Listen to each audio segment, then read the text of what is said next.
Olá, eu sou o Elton Max, esse é o canal Que Livro, e hoje eu tô aqui pra falar sobre o livro O Demonologista.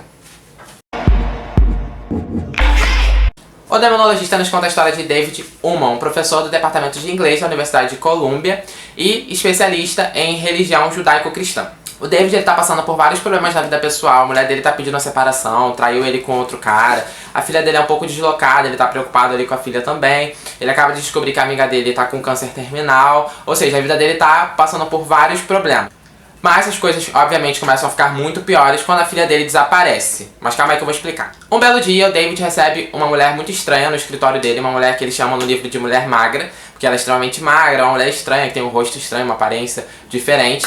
E ela convida ele para ir até Veneza, falar que o cliente dela quer convidá-lo até Veneza para observar um fenômeno e fazer algumas observações, porque ele é especialista em demônios, né? Ela chama ele de demonologista. Na verdade, o David, além de falar sobre religião na faculdade, ele também é especialista numa obra chamada Paraíso Perdido, de John Milton, que é uma obra verdadeira, tá? Que fala especificamente sobre o inferno, o diabo e a mitologia mesmo do inferno. Então ela vai lá, oferece uma bolada de dinheiro pra ele ir até a Veneza, observar o fenômeno, fazer as observações dele, mas ela não fala muito sobre o que ele vai observar lá. Ele, pelo dinheiro, óbvio, tentado pelo pagamento, pela oportunidade de viajar para outro país, com tudo pago, primeira classe, etc., ele decide ir e leva a filha dele, a Tess. Chegando lá, ele vai observar o que pedem pra ele fazer no local, dão um endereço pra ele. Chegando lá, ele observa um homem possuído por demônios. E esse cara, ele fala uma série de números pra ele, fala uma série de presságios, fala uma data, fala um monte de coisa pra ele.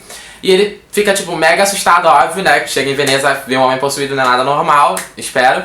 Mas aí ele fica mega assustado, volta pra casa, e quando ele chega em casa, ele só tem tempo de ver a filha dele possuída também, e se jogando da sacada do hotel onde ele está pra um rio muito famoso lá em Veneza.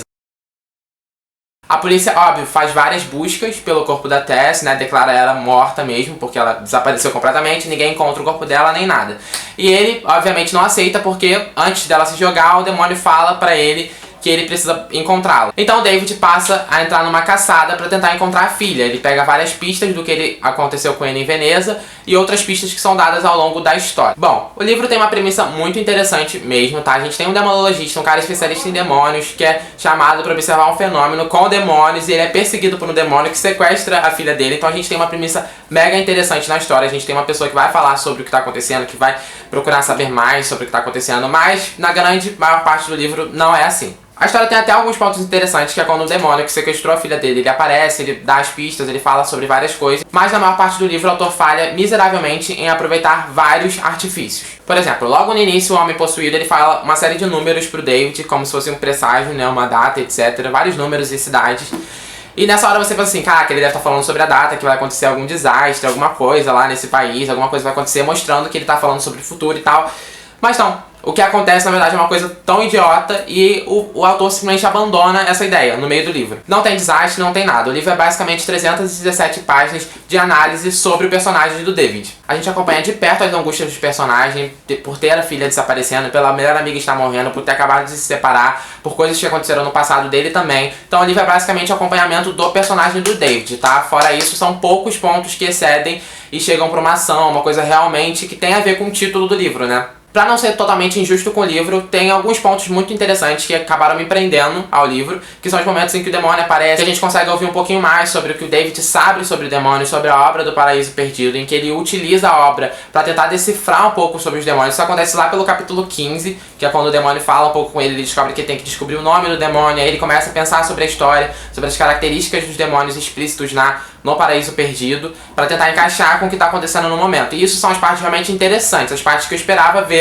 no livro todo, que eu acho que deveria ter no livro todo, que se chama Demonologista, né, pelo amor de Deus. Mas no geral o livro é um exemplo de como não se abrir as possibilidades narrativas. O autor perde muitas possibilidades durante o livro. Por exemplo, a gente tem o Demonologista, um cara especialista em religião, e ele acaba enfrentando demônios. Então a gente tem tudo pra esmiuçar a história, esmiuçar os demônios e descobrir mais sobre eles, porque o cara ele é especialista, ele poderia utilizar tudo que ele sabe pra passar pra gente durante a história, pra falar sobre os demônios e sobre a mitologia, as castas, etc. Mas nada disso é aproveitado durante o livro. Tirando todos os momentos de enrolação, tá? A gente tem várias viagens durante o livro, e o livro enrola bastante nos pensamentos do personagem do David, tá? Fora isso, o livro é regular, tá? Ele tem alguns pontos interessantes, alguns que são bons, mas que são muito mal aproveitados durante a história.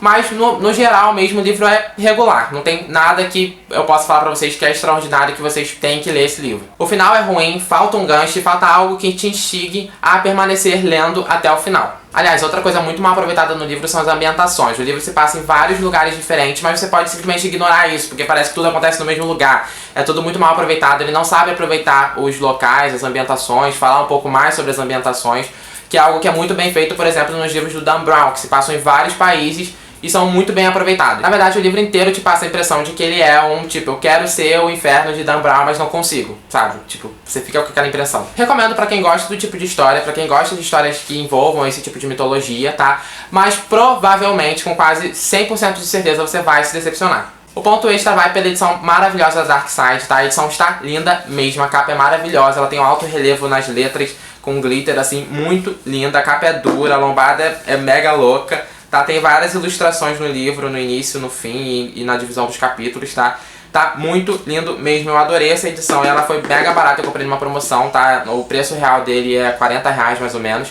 Mas essa edição está muito linda mesmo, é um dos livros mais bonitos que eu tenho agora na minha estante. Eu queria que a história fosse tão boa quanto a edição física do livro. Então, no geral, minha nota pro livro vai ser nota 3. Eu sei que a adaptação tá em produção, eu não sei mais sobre, mas eu sei que tá em produção. Então, provavelmente, quando o filme sair, ele vai ser melhor do que o livro, se ele conseguir aproveitar as partes boas do livro. Então é isso, espero que vocês tenham gostado do vídeo. A gente se vê semana que vem. Aqui no Que Livro tem vídeo todo domingo. Se você ainda não viu meus outros 2 últimos vídeos sobre livros de terror, que é o Frankenstein e o Exorcista, eu vou deixar o link aqui pra vocês clicarem e assistirem. Se você não é inscrito no canal, não esquece de se inscrever e dar like aqui embaixo. Valeu?